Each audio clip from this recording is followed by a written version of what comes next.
రెండంతల ఆత్మశక్తితో ఎత్తుపట్టుకుని నాయన నాతో అందరితో మీరు మాట్లాడండి తండ్రి.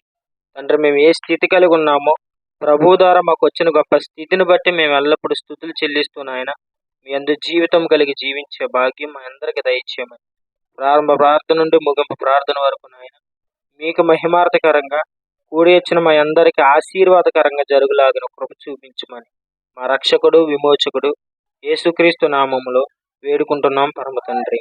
ఆమేన్. అందరికీ వందనాలు.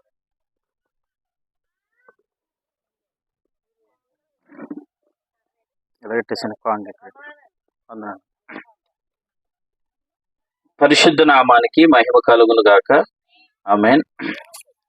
ఈ రాత్రి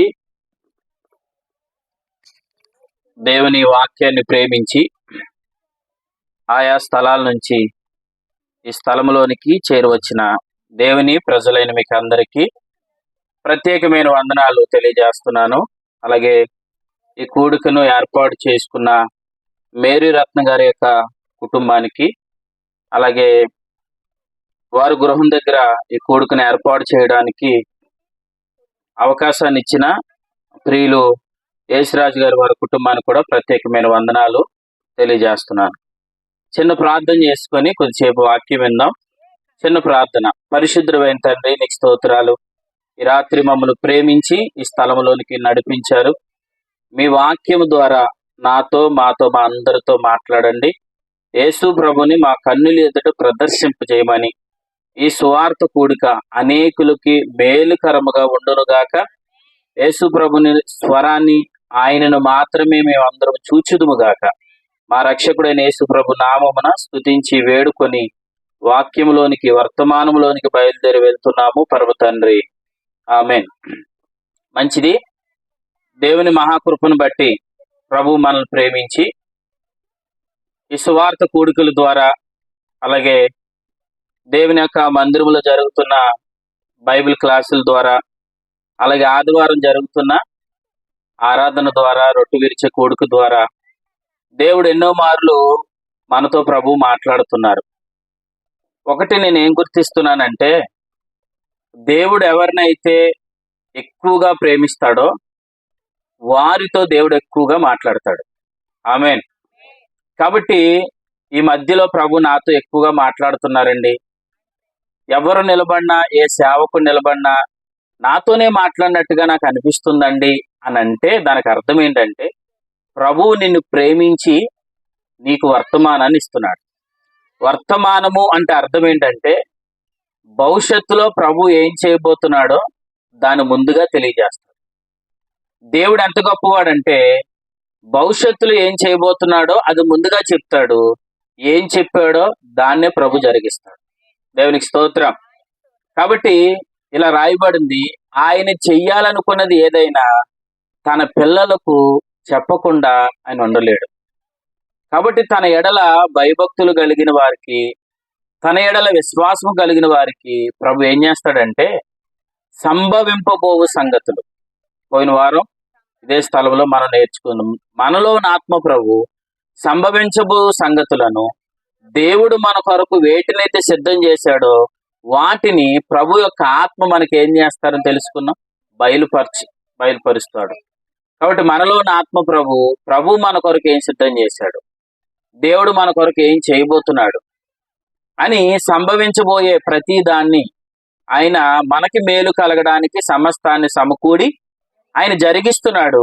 ఆయన ఏం జరిగిస్తున్నాడో దాన్ని దేవుడు వాక్యం ద్వారా మనకి బయలుపరుస్తాడు. ఎందుకు ఆయన మనతో మాట్లాడుతున్నాడంటే, మనను ప్రభు ప్రేమిస్తున్నాడు. మనం ఆయన కుమారులు కాబట్టి ప్రభు మనతో మాట్లాడుతున్నాడు. మంచిది. అయితే ఒకసారి యోహాను సువార్త 5వ అధ్యాయము 24వ వచనాన్ని చదువుకొని కొద్దిసేపు వాక్యాన్ని విందాం. ఈ రాత్రి కూడా యోహాను సువార్త 5వ అధ్యాయము 24వ వచనాన్ని చదువుతున్నాం. అందరూ చూడండి. నా మాట విని నన్ను పంపిన వాని యందు విశ్వాసముంచువాడు నిత్య జీవము గలవాడు. వాడు తీర్పులోనికి రాక మరణములో నుండి జీవములోనికి దాటి ఉన్నాడనుందా? అంటే ఎవరైతే యేసుక్రీస్తు ప్రభుల వారి యందు విశ్వాసం ఉంచుతారో, ఎవరైతే యేసుక్రీస్తు ప్రభుల వారి యందు నమ్మిక ఉంచుతారో, యేసు ప్రభు అని నోటితో ఒప్పుకొని ఆయన మృతులలో నుండి తిరిగి లేచాడని ఎవరైతే హృదయమందు విశ్వసిస్తారో వారు ఏమవుతున్నారంటే మరణములో నుండి జీవములోనికి దాడుతున్నారు. చెప్పండి, ఏం చేస్తున్నారు? మరణములో నుండి జీవములోనికి దాడుతున్నారు. అంటే యేసుక్రీస్తు ప్రభుల వారి నిత్య జీవము గలవాడు.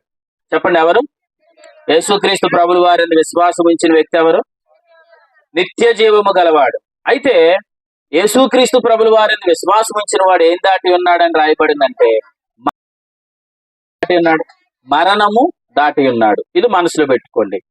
రోమీలకు రాసిన పత్రిక 8వ అధ్యాయము, రోమీలకు రాసిన పత్రిక 8వ అధ్యాయము, రోమీలకు రాసిన పత్రిక 8వ అధ్యాయము ఒకసారి 5వ వచనం చదువుతాం చూడండి. రోమీలకు రాసిన పత్రిక 8వ 5వ వచనం, శరీరానుసారులు శరీర విషయముల మీద మనస్సు ఉంతురు, ఆత్మానుసారులు ఆత్మ విషయముల మీద మనసు ఉంచుతారు. శరీరానుసారమైన మనస్సు మరణం. ఇక్కడ కూడా ఏ పదం వచ్చింది చెప్పండి? మరణం. యోహాను సువార్త 5:24 మరణం. రోమాపత్రిక 8వ అధ్యాయం 5వ వచనంలో కూడా మరణం అనేది వచ్చింది. వినండి, ఇక్కడ యోహాను సువార్త 5వ అధ్యాయం 24లో ఉన్న మరణం, రోమాపత్రిక 8వ అధ్యాయంలో ఉన్న మరణం రెండు ఒకటి కాదు. వెనకాల ఉన్నవారు వింటున్నారా? తమ్ముడు వినండి, యోహాను సువార్త 5వ అధ్యాయం 24లో ఉన్న మరణం ఏంటంటే అది నిత్య మరణం. అంటే ఒక వ్యక్తి యేసుక్రీస్తు ప్రభుల వారిని విశ్వాసం ఉంచకుండా చనిపోతే ఆ వ్యక్తి పాపములో ఉండి చనిపోతాడు. పాపములో ఉండి చనిపోయిన వాడు ఎక్కడికి వెళ్తాడు? నిత్య నరకంలోనికి వెళ్తాడు. అక్కడ అగ్ని ఆరదు, పురుగు చావదు, యుగ యుగాలు యాతన పడే స్థలానికి వెళ్తారు. దాన్ని ఏమన్నారంటే నిత్య మరణము అని అన్నాడు. అయితే రోమాపత్రిక 8వ అధ్యాయంలో ఏముంది? శరీరానుసారమైన మనస్సు మరణము అని చెప్పాడు. ఈ మరణం ఏంటంటే అనుదిన మరణం. చెప్పండి, ఏంటి? అనుదిన మరణం. యోహాను సువార్త 5:24లో ఉన్న మరణం ఏంటి? నిత్య మరణం, అది అగ్నిగుండం. రోమాపత్రిక 8వ అధ్యాయంలో ఉన్న మరణం ఏంటి?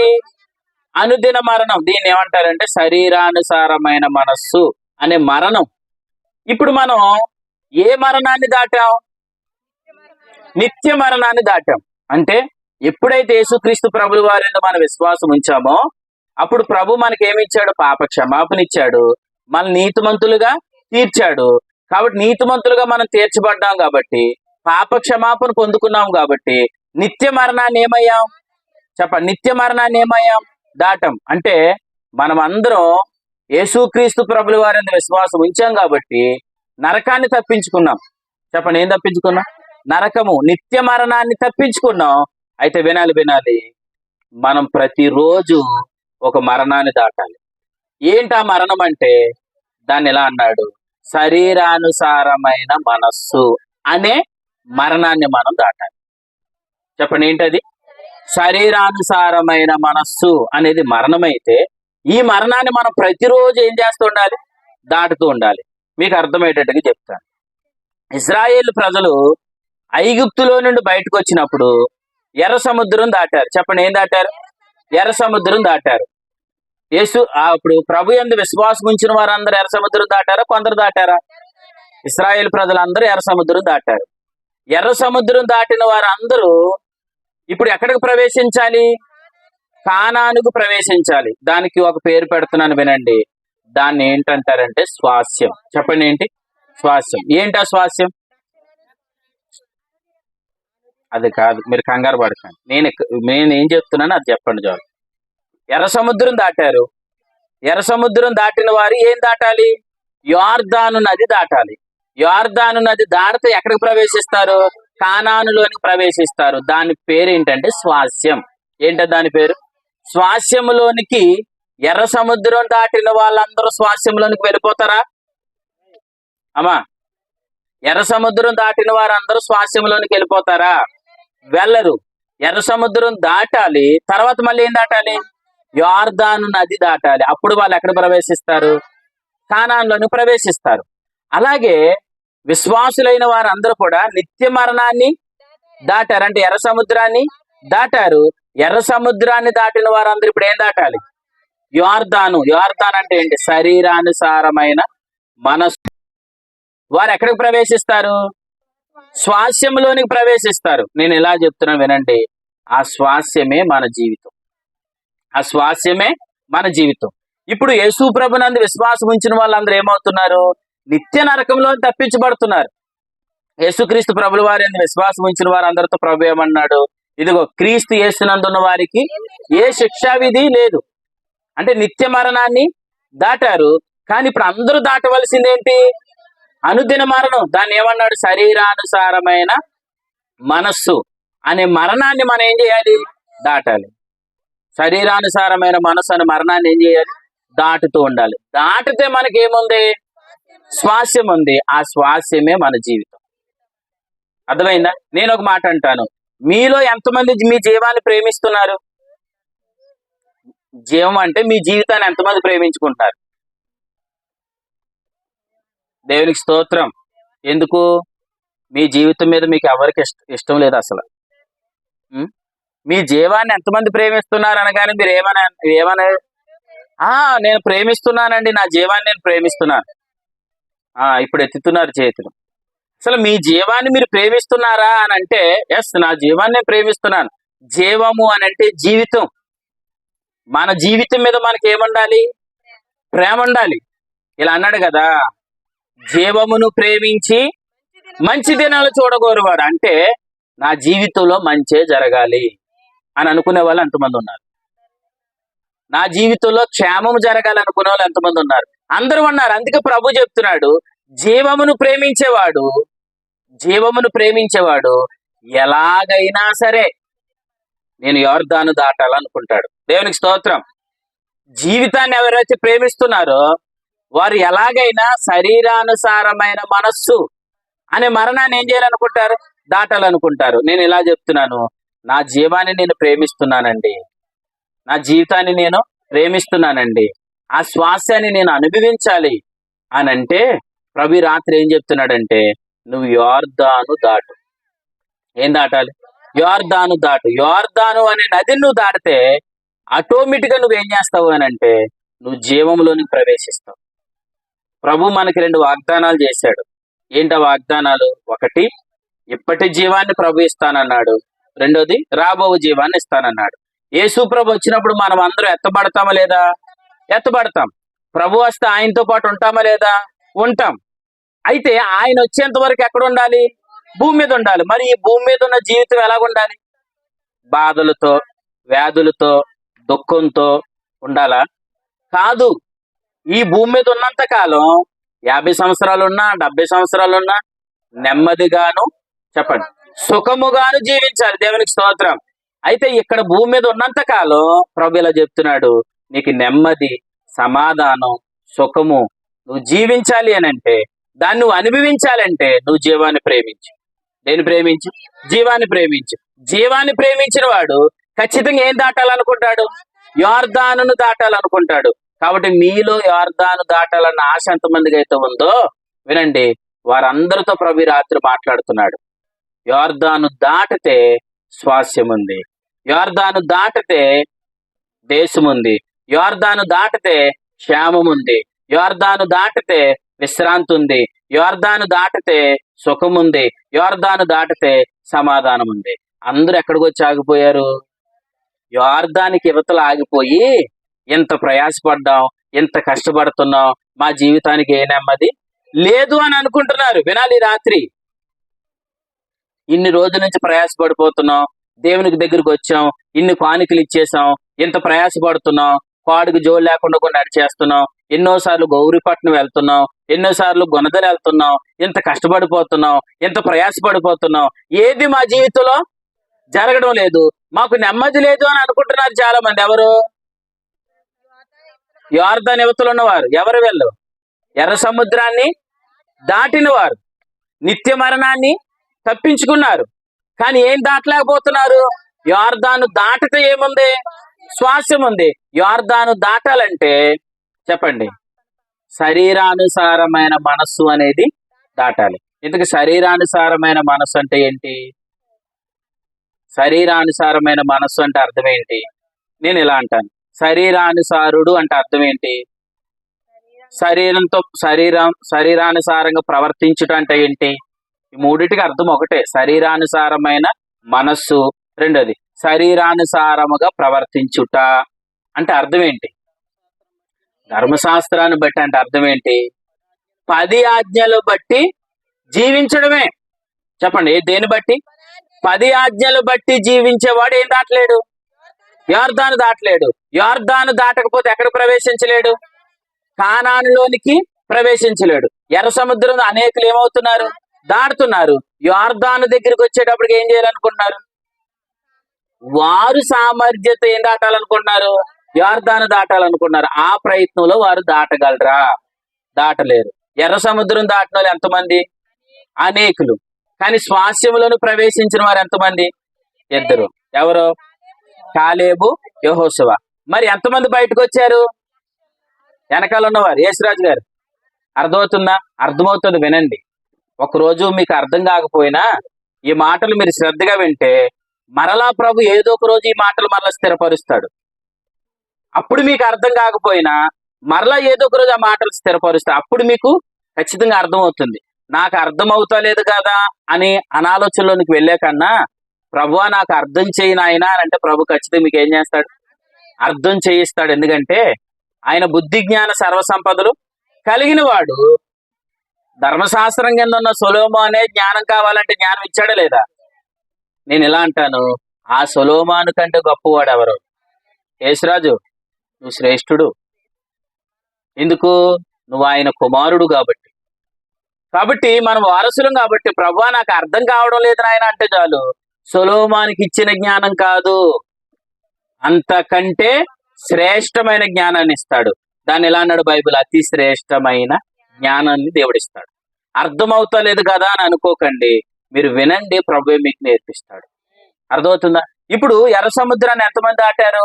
అనేకులు దాటారు. ఎర్ర సముద్రం దాటిన వాళ్ళందరూ ఎక్కడికి వెళ్ళాలి? అసలు వాస్తవానికి స్వాస్యంలోనికి వెళ్ళాలి. స్వాస్యంలోనికి వెళ్ళాలంటే ఏం దాటాలి? యోర్దాను నది దాటాలి. కానీ ఎర్ర సముద్రాన్ని అయితే అందరూ దాటారు. కానీ యోర్దాను దగ్గరికి వచ్చేటప్పటికి మాత్రం యోర్దాను నదిని దాటలేకపోయారు. యోర్దాను నది దాటలేకపోయారు. మరి ఎవరు దాటారు? యెహోషువ, కాలేబు. వాళ్ళు ఇరువురు మాత్రం ఎక్కడ ప్రవేశించారు? కానాన్లోని ప్రవేశించారు. వారు మాత్రమే స్వాస్యంలోనికి ప్రవేశించారు. కానీ మిగతా వాళ్ళు ఏమయ్యారు? అరణ్యములో నేల రాలిపోయారు. ఎర్ర సముద్రం దాటారా లేదా? దాటారు. అరణ్యములు ఏమయ్యారు? నేల రాలిపోయారు. స్వాస్యంలోనికి ఏం చేయలేకపోయారు? ప్రవేశించలేకపోయారు. ఈ రోజు కూడా చాలా మంది యేసుప్రభుని నమ్మారు. దేవునికి స్తోత్రం. నమ్మిన వారు నిత్య నరకంలో నుంచి ఏమయ్యారు? తప్పించబడ్డారు. నరకంలో నుండి ఏమయ్యారు? తప్పించబడ్డారు. తప్పించబడిన వారందరికీ దేవుడు ఏం సిద్ధపరిచాడు? స్వాస్యం అంటే ఏంటి? జీవితం. ఏంటి ఆ జీవితం? సుఖముగాను నెమ్మదిగాను బ్రతికే ఒక జీవితాన్ని దేవుడు సిద్ధం చేశాడు. ఆ జీవితాన్ని ఏమన్నాడు? వాగ్దాన సంబంధమైన జీవితం. అది ఇప్పటి జీవితం. ఈ ఇప్పటి జీవితాన్ని దేవుడు సిద్ధం చేశాడు. సిద్ధం చేసి ప్రభు ఏమంటున్నాడంటే, ఒరు బాబు, నువ్వు యోర్దాను దాటితే నువ్వు ఆ జీవాన్ని అనిపిస్తావు. నువ్వు యోర్దాను దాటితే ఆ నెమ్మదిని నువ్వు అనిపిస్తావు. నీకు నెమ్మది లేదని నేను చెప్పడం లేదు, నీకు నెమ్మది ఉంది. కానీ నువ్వు యోర్దాను దాటితే నీకు అవి కనబడతాయి. అంతేనా? యోర్దాను దాటితే, శరీరానుసారమైన మనసు అనేది దాటితే ఖచ్చితంగా దేవుడు ఏం సిద్ధపరిచాడు అవన్నీ మనకి కనబడతాయి. వినండి, శరీరానుసారమైన మనసు అంటే అర్థం ఏంటంటే, తన సామర్థ్యంతో, తన శక్తితో, తన బలముతో ఏదో చెయ్యాలి అని ప్రయత్నించటం. చెప్పండి, ఏంటి చెప్పండి?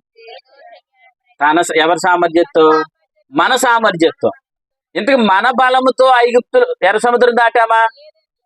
వినాలి, ఎర్ర సముద్రం ఎవరి శక్తి వల్ల దాటాం? దేవుని శక్తి వల్ల. ఇప్పుడు యోర్దాను దగ్గరికి వచ్చేటప్పటికి ఎవరి శక్తి మీద ఆధారపడాలి? దేవుని శక్తి మీద ఆధారపడాలి. కానీ ఇశ్రాయేలు ప్రజలు ఎవరి శక్తి మీద ఆధారపడ్డారు? వారి శక్తి మీద ఆధారపడ్డారు. అందుకే వారు సేనాయి పర్వతం దగ్గర ఏం కావాలని అడిగారు? 10 ఆజ్ఞలు కావాలి అని అడిగారు. అంటే అర్థం ఏంటి?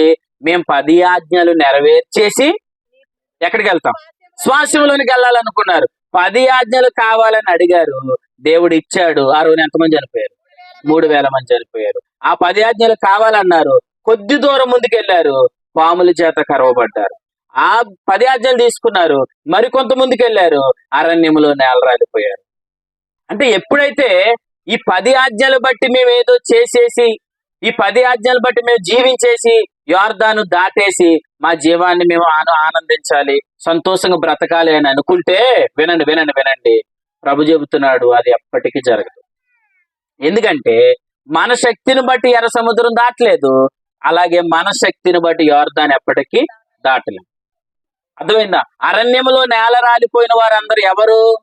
వారందరూ శరీరానుసారమైన మనసు కలిగిన వారు, శరీరానుసారంగా ప్రవర్తించిన వారు. ఈ రోజున సంఘము కూడా ఏం చేస్తుంది? ఈ రోజున సంఘం కూడా ఏం చేస్తుంది? శరీరానుసారంగానే ప్రవర్తిస్తున్నారు. శరీరానుసారంగా ఎలా ప్రవర్తిస్తున్నారంటే, నిత్య నరకం నుంచి ప్రభు మనల్ని ఏం చేశాడు? తప్పించాడు. నిత్య మరణము నుండి ప్రభు మనల్ని తప్పించి ఏమంటున్నాడు? బాబు నువ్వు యోర్దాను దాటు, యోర్దాను దాటు. అంటే శరీరానుసారమైన మనసు అనే మరణాన్ని దాటు. నీకేముంది? శ్వాసం ఉంది, జీవితం ఉంది, సమాధానం ఉంది, నెమ్మది ఉంది. ఇప్పుడు యోర్దాను దాటమంటే ఇప్పుడు అందరూ ఎలా ప్రయత్నం చేస్తున్నారు? తమ శక్తితో ప్రయత్నం చేస్తున్నారు. చెప్పే వాళ్ళందరూ కూడా ఏమంటున్నారు? ఏమండి, నా జీవితానికి నెమ్మది లేదండి, ప్రభులోనికి వచ్చాను, యేసుప్రభు నమ్మాను, అవునా నా జీవితానికి నెమ్మది లేదండి అంటే ఏమంటున్నారు ఆయన? నువ్వు ఇంకా పర్ఫెక్ట్ కాలేదు, అందుకే దేవుడు నీకేమేలు చేయడం లేదు. వినాలి వినాలి, నువ్వు ఇంకా ఏం కాలేదు, నువ్వు పర్ఫెక్ట్ కాలేదు. నువ్వు పర్ఫెక్ట్ అయితే దేవుడు నీకు ఏం చేసేవాడు? మేలు చేసేవాడు. నువ్వు ఇంకా ఏం కాలేదు, నువ్వు పర్ఫెక్ట్ అవ్వలేదు కాబట్టి దేవుడు నీకు మేలు చేయడం లేదు. ఇప్పుడు ఈ వ్యక్తి ఏం ప్రయత్నం చేస్తాడు? పర్ఫెక్ట్ అవ్వాలని ప్రయత్నం చేస్తాడు. ఆ పర్ఫెక్ట్ అవ్వాలన్న ప్రయత్నంలో దేన్ని ఆధారం చేసుకుంటాడు? ధర్మశాస్త్రాన్ని ఆధారం చేసుకుంటాడు. ధర్మశాస్త్రం అంటే ఏంటి? 10 ఆజ్ఞలు ఆధారం చేసుకుంటాడు. 10 ఆజ్ఞలు దేంతో చేయాలి? శరీరంతో నెరవేర్చాలి. అంటే తాను పర్ఫెక్ట్ అవ్వాలని శరీరానుసారమైన మనసు కలిగి ఉన్నాడు. అర్థమైందా? తాను పర్ఫెక్ట్ అవ్వాలని శరీరానుసారంగా చెప్పండి ప్రవర్తిస్తున్నాడు. శరీరానుసారంగా ప్రవర్తించేవాడు, వినాలి వినాలి, నువ్వెప్పటికీ కూడా ఓటమినే చూస్తావు. ఎందుకు? నువ్వు యోర్దాను దాటలేదు. శరీరానుసారమైన మనసును, మరణాన్ని నువ్వు దాటలేదు. అది దాటకపోతే నువ్వెప్పటికీ ఓటమినే చూస్తావు గాని నువ్వు విజయాన్ని చూడలేవు. ఎప్పుడైతే శరీరానుసారమైన మనస్సు అని ఈ మరణాన్ని, ఈ యోర్దానుని ఎవరైతే దాటుతారో, యోర్దాను దాటిన వారికి ఏముందో తెలుసా? విజయం ఉంది. దేవునికి స్తోత్రం. యోర్దాను దాటిన వారికి ఏముంది? విజయం. యోర్దానికి యువతలు ఉన్న వారందరికి ఏముంది? అపజయమే. యోర్దానికి యువతలు ఉన్న వారందరికి ఏముంది? అపజయం అంటే ఓటమి ఉంది. యోర్దాను దాటిన వారందరికి ఏముంది? విజయం ఉంది. ఈ రాత్రి మీరు ఏం దాటాలనుకుంటున్నారు? ఎర్ర సముద్రం దాటాలనుకుంటున్నారా? ఎర్ర సముద్రం గంగక్క దాటాలని లేదా? చెప్పండి. దాటేసాం. దేవునికి స్తోత్రం. అదవుతుందా? ఎర్ర సముద్రాన్ని దాటాం. జాను, ఏం దాటాలనుకుంటున్నావు తమ్ముడు? యేసురాజుని అడుగు. వేరే బాగా చెప్పాడు. యోర్దాన్. యోర్దాన్ అన్న ఇంకేదోటి. యోర్దాన్ ఏం చేయాలి మనం? దాటాలి. ఏం దాటాం? ఎర్ర సముద్రం దాటాం. కానీ ప్రభు రాత్రి ఏమంటున్నాడు అంటే, నువ్వు యోర్దాను దాటు, నువ్వు విజయం చూస్తావు. ఈ మాట ఎవరిదే? అంతే. ఈ మాట ఎవరిదే? ప్రభుది. నువ్వు నిజంగా వినాలి వినాలి, నిజంగా ప్రభు మాటకి తిరుగులేదు.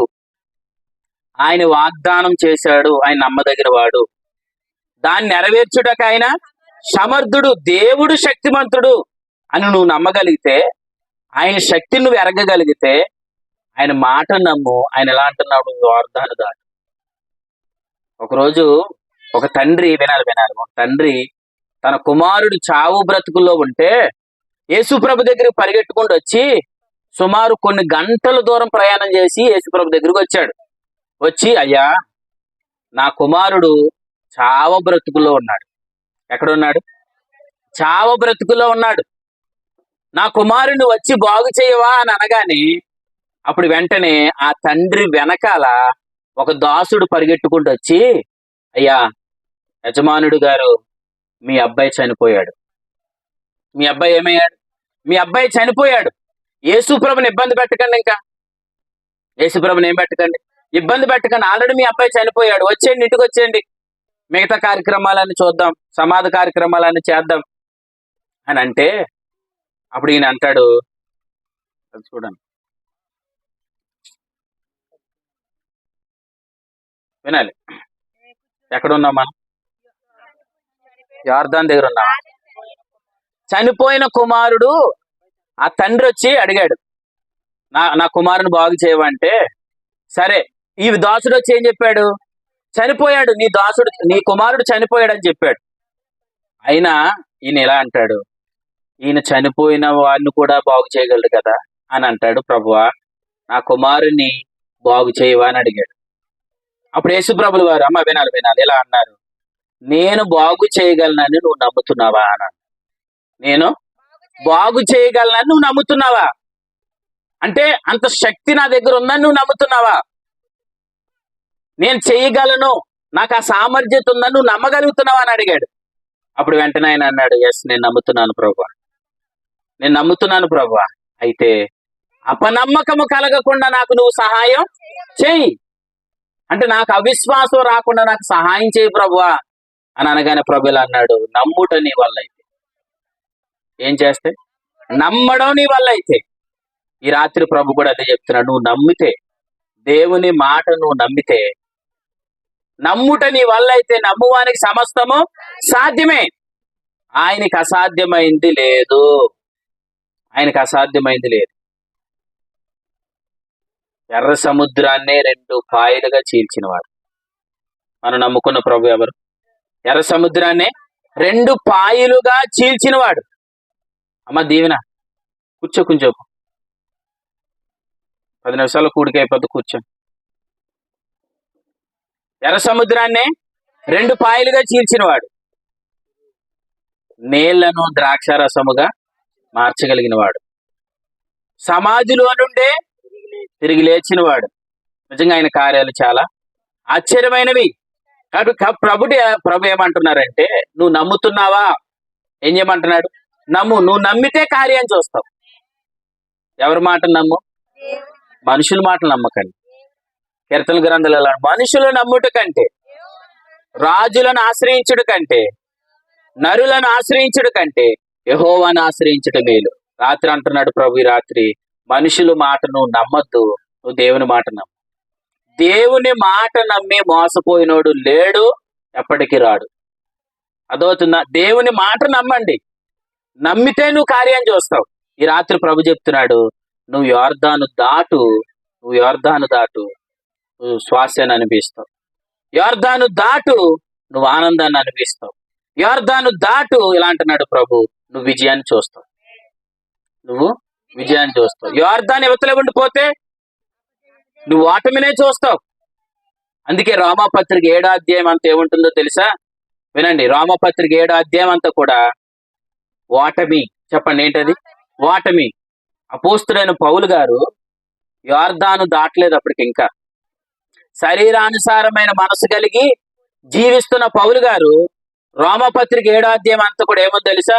నేను చెయ్యలేకపోతున్నాను, నా వల్ల అవడం లేదు, అయ్యో నేనెంత దౌర్భాగ్యుణ్ణి, మంచి చేయాలన్న కోరిక నాకుంది, మంచి నేను చేయలేకపోతున్నాను అని రోమపత్రిక 7వ అధ్యాయం అంతా కూడా ఓటమి. ఓడిపోయి ఏమన్నాడు తెలుసా? నేను మోసపోయాను, నేను ఓడిపోతున్నాను ప్రభువా, ఇట్టి మరణము నుండి నన్ను ఎవరు రక్షిస్తారు, నన్ను రక్షించని కేకవేశాడు. అప్పుడు రోమపత్రిక 8వ అధ్యాయంలో ఎప్పుడైతే శరీరానుసారమైన మనస్సు అనే యొర్దానును దాటాడో అక్కడ ఇలా రాయబడింది, అన్నిటిలో అత్యధికమైన విజయాన్ని దేవుడిచ్చాడని చెప్పాడు. రోమపత్రిక 7వ అధ్యాయంలో ఏముంది? ఓటమి. రోమపత్రిక 8వ అధ్యాయంలో ఏముంది? అత్యధికమైన విజయం. అంటే అత్యధికమైన విజయం ఎప్పుడు వస్తుంది? యొర్దాను దాటినప్పుడు. ఆ యొర్దాను ఏంటి? శరీరానుసారమైన మనస్సు అనే మరణాన్ని దాటినప్పుడు నువ్వేం చూస్తావు అన్నాడు? అత్యధికమైన విజయం. దేవునికి స్తోత్రం. ఏ విజయం? అత్యధికమైన విజయాన్ని చూస్తాం. కాబట్టి ప్రభు ఇలా చెప్తున్నాడు, నువ్వు యోర్దాను దాటు, నువ్వు విజయం చూస్తావు, నువ్వు దాటు సంతోషాన్ని చూస్తావు, నువ్వు దాటు నెమ్మది చూస్తావు. కాబట్టి ఇలా ప్రార్థన చేయండి, ప్రభువా నన్ను ఎర్ర సముద్రాన్ని దాటింపజేశావు, నిత్య మరణాన్ని నన్ను తప్పించావు, నేను యోర్దాను దాటే కృపనివ్వండి. శరీరానుసారమైన మనస్సు అనే మరణాన్ని దాన్ని జయించే, దాన్ని దాటే కృప నాకు ఇవ్వండి అని ప్రార్థన చేయండి. ఖచ్చితంగా ఏదో ఒక రోజు యోర్దాను దాటుతావు, నువ్వు దాటుతావు. నీకు ఆ శక్తి నీకుంది కాదు, నీకు దేవుడిస్తాడు. హల్లెలూయా. ఆ శక్తిని ఎవరిస్తారు? ప్రభు నీకు ఇస్తాడు. ఆయన శక్తిని ఇస్తాడు, యోర్దాను దాటింపజేస్తాడు. నువ్వు అన్నిటిలో కూడా ఏం చేస్తావు? అత్యధికమైన విజయం చూస్తావు. అత్యధికమైన విజయం అనేది రోమపత్రిక 7వ అధ్యాయమా, రోమపత్రిక 8వ అధ్యాయం? 8వ అధ్యాయం. 7వ అధ్యాయం ఏంటి? ఓటమి. ఎందుకు ఓటమి? శరీరానుసారమైనగా ప్రవర్తించాడు, శరీరానుసారమైన మనసు కలిగి ఉన్నాడు, యోర్దానును దాటలేదు కాబట్టి ఏమైపోయాడు? ఓడిపోయాడు. ఆయన ఎప్పుడైతే శరీరానుసారమైన మనస్సు అనే మరణాన్ని దాటాడో ఏం చూశాడు? అత్యధికమైన విజయం చూశాడు. ఒక్కసారి రండి రోమపత్రిక 8వ అధ్యాయం. 5 నిమిషాలు నేను ముగిస్తాను, చివరికి వచ్చేసాం. ఇది మాటలు జాగ్రత్తగా వినండి.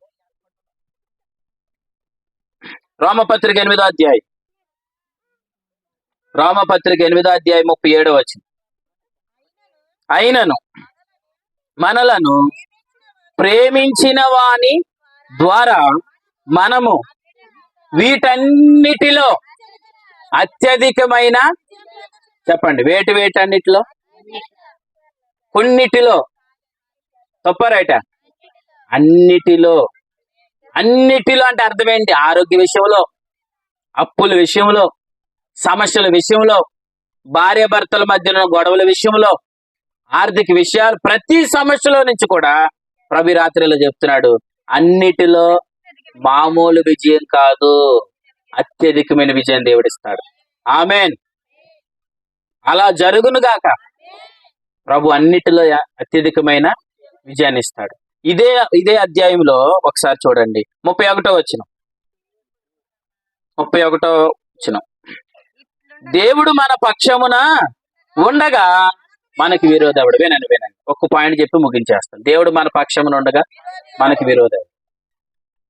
దేవుడు మనల్ని ఏం చేస్తున్నాడు? ప్రేమిస్తున్నాడు.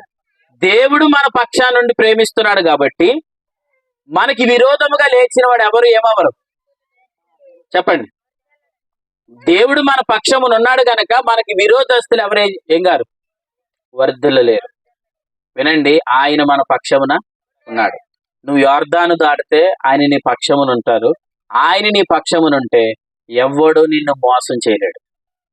ఇంకోటి వినండి, ఎవ్వడు నిన్ను నాశనం చేయలేడు. ఎప్పుడు? యోర్దాను దాటితే. నువ్వు యోర్దాను దాటితే నువ్వు అన్నిటిలో ఏం చూస్తావు? అత్యధికమైన విజయం. ఆ అత్యధికమైన విజయం ఏంటి? ఒకటేంటంటే, నీకు విరోధముగా ఎవడు ఏది రూపించినా అది ఏం కాదు, వర్ధిల్లదు. బైబిల్లో నీకు విరోధమైంది ఏది రూపించబడదు అని ఉందా? రూపించబడినను అని ఉందా? నీకు విరోధమైనది ఏది రూపించబడదు అనుందా? రూపొందించబడినను అది వర్ధిల్లదనుందా? రూపించబడినను వర్ధిల్లదు. అంటే నీకు విరోధస్తులు లెగిస్తారు, అర్థమైందా? కానీ అది ఏం కాదన్నాడు? వర్ధిల్లదు. అదేం కాదు, వర్ధిల్లదు. ఒకసారి 9వ అధ్యాయం 13వ వచనంలో మాటను చూడండి. 9వ అధ్యాయం 13వ వచనం. ఇదే ప్రేరణలో చెప్తూ 9వ అధ్యాయం 13వ వచనంలో ఎవరికో చెప్తున్నాడు, ఇందును గూర్చి నేను యాకోబుని, చెప్పండి, యాకోబుని దేవుడు ఏం చేశాడు? మరి ప్రేమించిన వాడు ఏమివ్వాలి? విజయాన్ని ఇవ్వాలి. ప్రేమించిన వాడు యాకోబుకి ఏమివ్వాలి? విజయాన్ని ఇవ్వాలి. మరి యాకోబుకి విరోధంగా లెగిస్తారా లేగరా? లెగిస్తారా లేగరా? యాకోబుని ఎవరు ప్రేమిస్తున్నారు? దేవుడు ప్రేమిస్తున్నాడు. ఇప్పుడు యాకోబుకి దేవుడు ఏమివ్వాలి? విజయాన్ని ఇవ్వాలి. ఒకరోజు యాకోబుని మోసం చేస్తున్నాడు ఒక ఆయన. ఎవరు? యాకోబుని మోసం చేస్తున్నాడు ఒక ఆయన. ఎవరు ఆయన అంటే యాకోబు యొక్క మామగారు లాబాను. యాకోబు యొక్క మామగారు ఎవరు? సొంత మాంగారే యాకోబుని ఏం చేయాలనుకుంటున్నాడు? మోసం చేయాలనుకున్నాడు. ఎన్నిసార్లు అనుకుంటున్నారు? చూడండి ఎన్నిసార్లు మోసం చేయాలనుకున్నాడు. ఆది కాండము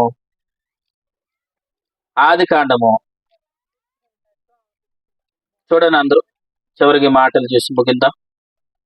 ఆది కాండం 31వ అధ్యాయము 6వ వచనం చూడండి. ఆది కాండం 31వ అధ్యాయం 6వ వచనం. మీ తండ్రికి నా యావశక్తితో నేను కొలువు చేసి తిని, ఇది మీకు తెలిసే ఉన్నది. మీ తండ్రి నన్ను మోసపుచ్చి 10 మారులు ఏం చేశాడు? సొంత మాంగారే యాకోబుని ఏం చేస్తున్నాడు? మోసం చేస్తున్నాడు. ఎన్నిసార్లు మోసం చేశాడు? 10 సార్లు యాకోబుని మోసం చేశాడంట. వినండి, ఆ మోసం చేసిన యాకోబు మోసపోలేదు. ఎందుకు మోసపోలేదు? యాకోబు తెలివైనోడు అని అనకండి. యాకోబుని ఎవరు ప్రేమిస్తున్నారు? అది ప్రేమించిన వాడు ఏమిస్తాడు? విజయాన్ని ఇస్తాడు. పాడు చేయాలని నరులు చూసారు లేదా? పాడు చేయాలని నరులు చూసారు లేదా? పాడు చేయాలని నరుడు చూసినా పాడు చేయని వాడు దేవుడు. దేవునికి స్తోత్రం. ఏమండి డేవిడ్ గారు, వాస్తవా కాదా? మనుషులు పాడు చేయాలనుకుంటారు. వీడు ఎలా పడిపోతాడు? వీడు పడిపోతే నవ్వుదాం, వీడు పడిపోతే నవ్వుదాం, వీడు ఎలా అవుతాడు. ఇలాగ చాలా మంది ఏం చేస్తారు? లోన్లోనే ఆలోచించేసుకుంటూ లోన్లోనే ఎదురు చూస్తారు. మీకు అర్థమయ్యేటట్టుగా మాట చెప్తాను. అపోస్తలుడైన పౌలు గారు మిలేతు అనే ఒక ప్రాంతానికి వెళ్తే పౌలు గారికి పుల్లలు తీసి మంట వేస్తారు. సలేస్తుందని పుల్లలు తీసి మంట వేస్తుంటే ఆ పుల్లలు దిగనే ఆ పుల్లల నుంచి ఒక పాము వచ్చి కరిచేస్తుంది పౌలు గారిని. ఆ కరిచేసినప్పుడు అందరూ ఏమనుకుంటారు తెలుసా? చచ్చిపోయాడు, చంపేసింది పాము చంపేసింది, అయిపోయాడు పౌలు గారు, ఇంక ఈ రోజు పౌలు గారి పేడ వదిలిపోయింది అని అందరూ ఆశ్చర్యపడి ఆనందపడిపోతుంటారు. ఏదో తప్పు చేసి ఉంటాడు, అందుకే మన ఊరి దేవత ఏదో చేసేసింది ఇతన్నే అని అందరూ నవ్వుతారు.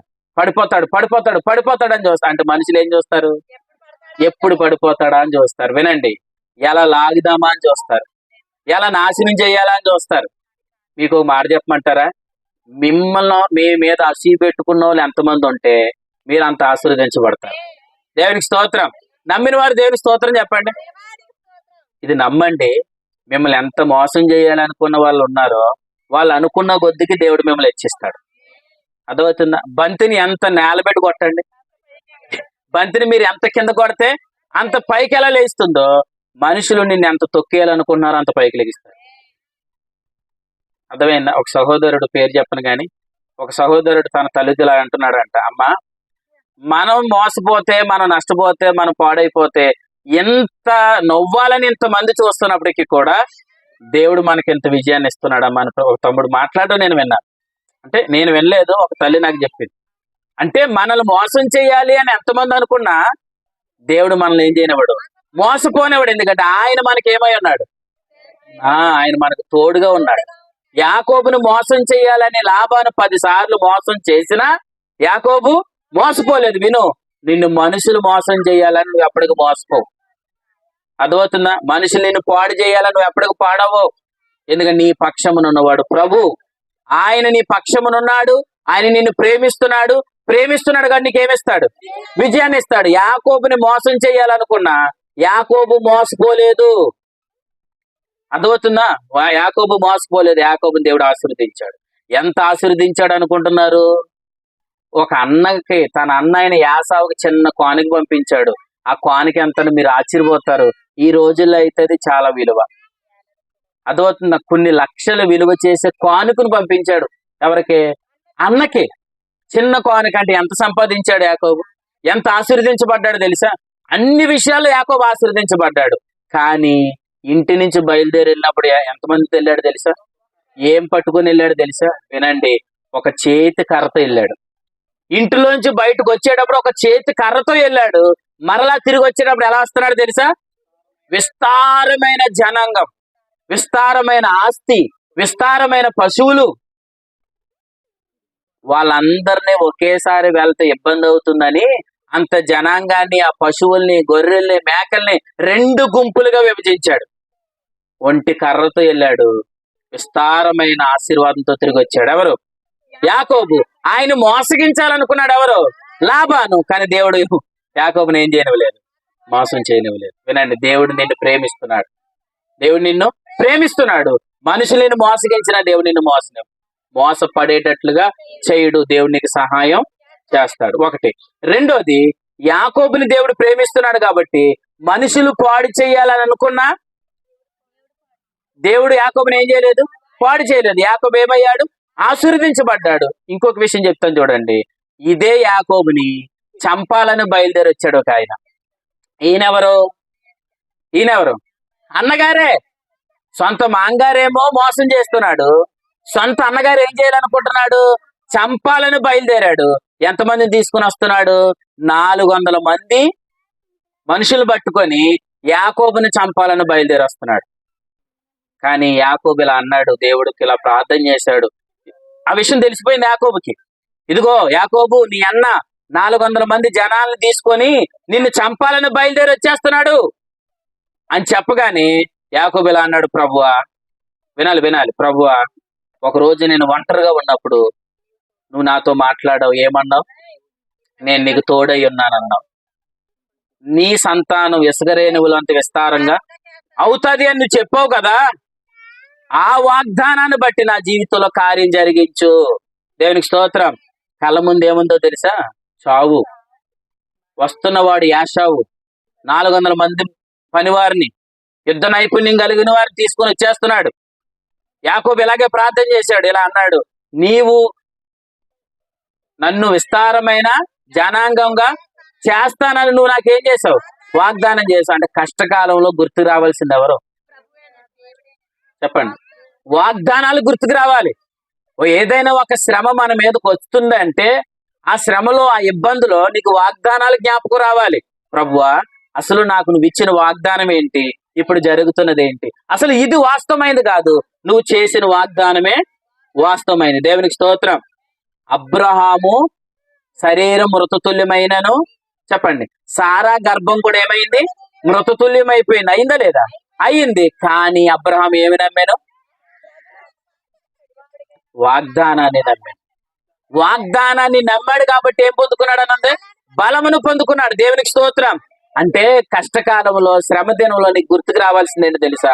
వాగ్దానాలు. ప్రభు నాతో ఏం మాట్లాడాడు, మన గత మంగళవారం నాతో ఏం మాట్లాడాడు, మన నాన్న తీసుకెళ్ళిపో అని నాతో ఇక్కడ కూర్చోబెట్టలేకపోతే, నన్ను ప్రభు మన వారంలో నాతో ఏం మాట్లాడాడు, మన ఆదివారం నాతో ఏం మాట్లాడాడు అని ఆ వాగ్దానాలు మనం ఏం చేసుకోవాలి?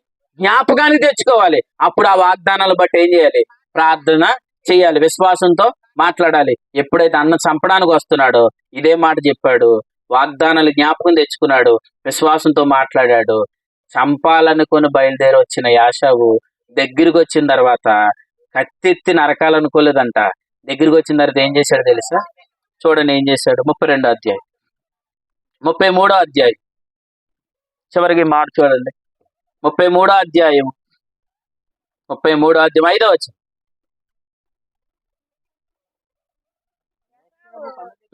4 చదవండి. 4.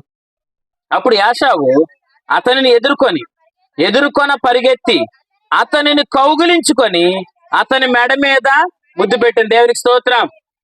దేనికి బయలుదేరి వచ్చాడు? ఏం చేస్తున్నాడు? ఇదే విచిత్రం అండి. చంపాలనుకుని వచ్చిన వ్యక్తిని చేత ఏం చేశాడు? ముద్దు పెట్టేటట్లుగా దేవుడు చేశాడు. వినండి, ఇలా అంటున్నాను, మిమ్మలను ఎవరైతే శత్రువుగా చూస్తున్నారో వారి చేతనే మీకు భోజనం పెట్టేటట్టుగా చేస్తాడు. దావీదేమన్నాడు? నా శత్రువులు ఎదురు నాకు ఏ సిద్ధపరిచితివి? భోజనం సిద్ధపరిచితి. అలా చేస్తాడు దేవుడు. చంపాలని బయలుదేరి వచ్చిన యాషావు యాకోబును కౌగిలించుకొని ఏం చేస్తున్నాడు? ముద్దు పెడుతున్నాడు. నిజంగా ఎంత వండరు చూపిస్తారు. అంటే యాకోబుని దేవుడు ఏం చేస్తున్నాడు? ప్రేమించిన వాడు ఏమిస్తాడు?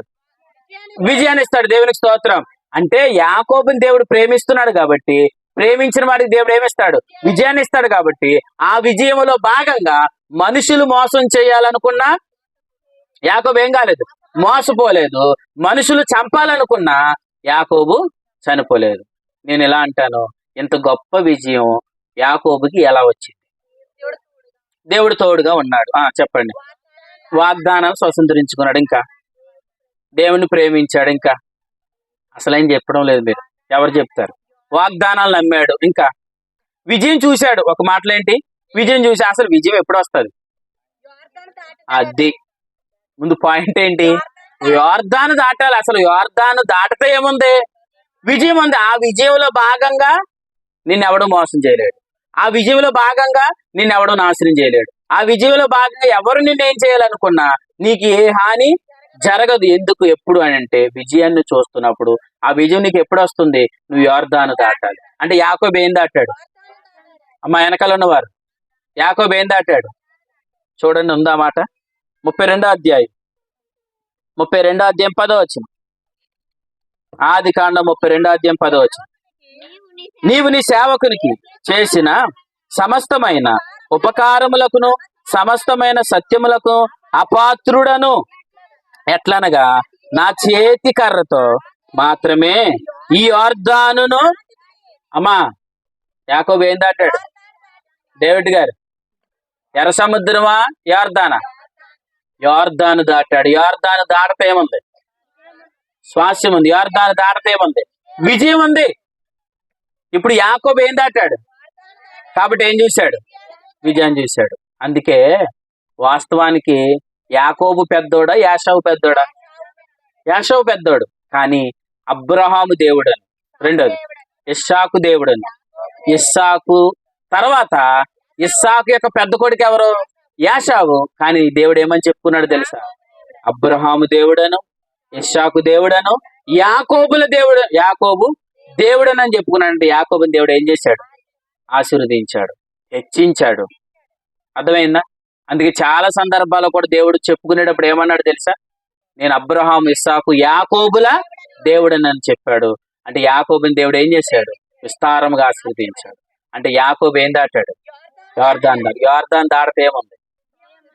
అమ్మా ఏముంది? విజయం ఉంది. కాబట్టి రాత్రి మనం దాటవలసింది ఏంటి?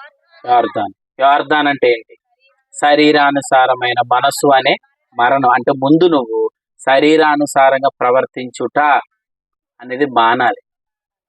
నీ శక్తితో, నీ బలముతో, అదైతే నేను ఏదో చేసి సాధించాలన్న ఆలోచన పక్కన పెట్టి అసలు ప్రభు నాతో ఏం మాట్లాడుతున్నాడు అని ముందు ఆయన మాట విని చెప్పండి, విశ్వసించి విశ్వాసంతో మాట్లాడడం. ఈ అనుభవాన్ని ఏమంటారంటే ఆత్మానుసారముగా జీవించటం. ఆత్మానుసారముగా జీవించిన అనుభవంలోనికి వస్తే నువ్వు యోర్దాను దాటతావు. యోర్దాను దాటతా అన్నిటిలో నువ్వు అత్యధికమైన విజయం చూస్తావు. అట్టి విజయము దేవుడు మనందరికీ దయచేయను గాక. ఎంతమంది పొందుకున్నారు ఈ వాగ్దానాన్ని? ఆమేన్. మనందరి జీవితాలు ప్రభు జరిగించును గాక. ఎందుకంటే మీరు అందరూ చేతులు ఎత్తారు, అది ప్రభు చూశాడు. ఖచ్చితంగా దాన్ని త్వరలోనే ఆయన నెరవేర్చును గాక. అటు కృప దేవుడు అందరికి అనుగ్రహించును గాక. తలలు వంచండి, ప్రార్థన చేసుకున్నాం. ఈ రాత్రి ప్రభు నాతో మాట్లాడాడు, నన్ను దర్శించారు అని అన్నవారు ఒక్క నిమిషం కళ్ళు మూసుకొని ప్రభుకి స్తోత్రాలు చెల్లించండి. ప్రభువా, ఈ రాత్రి నాతో మీరు మాట్లాడావు, నా నిరీక్షను స్థిరపరిచావు, నా విశ్వాసాన్ని మరింత మెరుగుపరిచావు. ఎవరు మాట్లాడద్దు, దయచేసి ఎవరు మాట్లాడద్దు. వాక్యాన్ని బట్టి కేవలం ప్రభుకి స్తోత్రం చెల్లించండి. ప్రభువా, నువ్వు నన్ను ప్రేమిస్తున్నావు గనుకనే నువ్వు నాతో మాట్లాడుతున్నావు. నేనున్న ఈ పరిస్థితుల్లో నాతో నువ్వు మాట్లాడినందుకు స్తోత్రం. మాట్లాడకండి. ప్రభువా, నీ ప్రేమ శ్రేష్టమైంది. కేవలం నీ కృపను బట్టి, కేవలం నీ మంచితనాన్ని బట్టి, నాకు అనుదినం మీరు ఇస్తున్న విశ్వాస వాక్యాన్ని బట్టి స్తోత్రాలు. యోర్దాను దాటే కృపనిస్తున్నారు. ఎర్ర సముద్రాన్ని దాటింపజేశారు. నిత్య మరణాన్ని దాటింపజేశారు. నేను క్రీస్తు యేసునందున్నాను, నాకు ఏ శిక్షా విధి లేదు. కానీ నేను యోర్దాను దాటవలసిన వాడినై ఉన్నాను.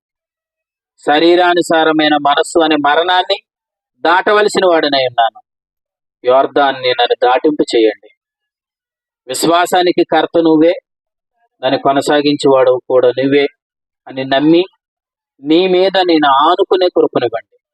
ఇంతకాలం నా శక్తిని, నా బలాన్ని, నా జ్ఞానాన్ని ఆధారం చేసుకొని ఏదో చెయ్యాలి అని ఒక ప్రయత్నంలో ముందుకు కొనసాగి ఏమీ చేయలేని వాడిగా అయ్యో నేనెంత దౌర్భాగ్యునిగా రోమపత్రిక 7వ అధ్యాయంలో ఓటమిని అనుభవించాను. కానీ ఈ రాత్రి రోమపత్రిక 8లో ఉన్న అత్యధికమైన విజయాన్ని నేను చూచుటకు కృపనివ్వండి. నువ్వు యాకోబుని ప్రేమిస్తున్నావు గనుక యాకోబుకి విజయాన్ని ఇచ్చావు. నువ్వు నన్ను ప్రేమిస్తున్నావు కనుక నాకు విజయం చూడబోతున్నాను. అన్ని విషయాల్లో నేను చూడబోతున్నాను. యాకోబుని మోసగించాలి అని ప్రయత్నించినప్పటికీ యాకోబు మోసపోలేదు. యాకోబుని చంపాలనుకున్నప్పటికీ యాకోబు చంపబడలేదు. నువ్వు విజయాన్ని ఇచ్చావు. మనుషుల మీద విజయాన్ని ఇచ్చావు. మోసం చేసే వారి మీద విజయాన్ని ఇచ్చావు. చంపాలనుకున్న వారి మీద విజయాన్ని ఇచ్చావు. అన్ని విషయాలు విజయాన్ని ఇచ్చావు. అట్టి విజయము మా అందరి జీవితాల్లో కలుగును గాక. ఇంతవరకు నాయన మీరు చేసిన సహాయమును బట్టి మీకు స్తోత్రాలు చెల్లిస్తూ కూడి వచ్చిన నీ ప్రజలైన వారందరికీ కూడా మరింత కృపనిచ్చి నడిపించి బలపరచమని ప్రతి మాట నీ బిడ్డల వారి హృదయాల్లో ఈ మాటలు స్థిరపరచబడును గాక. యేసు ప్రభు నామమును స్తుతించి క్రీస్తు నామమును సమర్పించి వేడుకుంటూ మరి ముఖ్యంగా నాయన ఈ కూడుకును ఏర్పాటు చేసిన కుటుంబస్తులకు ప్రయాసపడిన వారికి ఇదిగో లైట్ల విషయంలో కట్టిన అయ్యా తండ్రి తమ్ముడు జాను, అలాగే యేసురాజు, అలాగే ధనరాజు గారు, వీరిని అలాగే యవనస్తులు అఖిలు, కార్తీక్ పిల్లలందరూ ఎంతగానో ప్రయాసపడ్డారు. వారందరికీ రావలసిన దీవెన నిబిడలకి కలుగును గాక. అలాగే తండ్రి ఖర్చు పెట్టిన ప్రతి రూపాయికి తగిన ప్రతిఫలం మీరు దయచేయమని పాలు పంపును పొందిన బిడ్డలందరినీ కూడా మీ కృపతో నడిపించండి.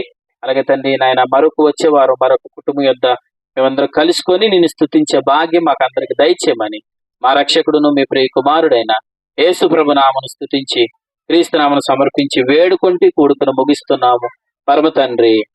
ఆమేన్, ఆమేన్, ఆమేన్. తండ్రి అయిన దేవుని ప్రేమ, కుమారుడైన యేసుక్రీస్తు ప్రభుల వారి కృప, పరిశుద్ధాత్మక అన్నిన సహవాసం, నిత్య సన్నిధి ఇప్పుడు నీ ఎల్లప్పుడూ సదాకాలం తోడైయుండును గాక. ఆమేన్. అందరికీ వందనాలు. దయచేసి ఎవరు వెళ్ళిపోకండి. మీ కొరకు వారు ప్రేమతో ఏమైతే సిద్ధపాటు చేశారో వాటిని తీసుకొని వెళ్ళవలసిందిగా ప్రేమతో మీకు అందరికీ తెలియజేస్తున్నాను.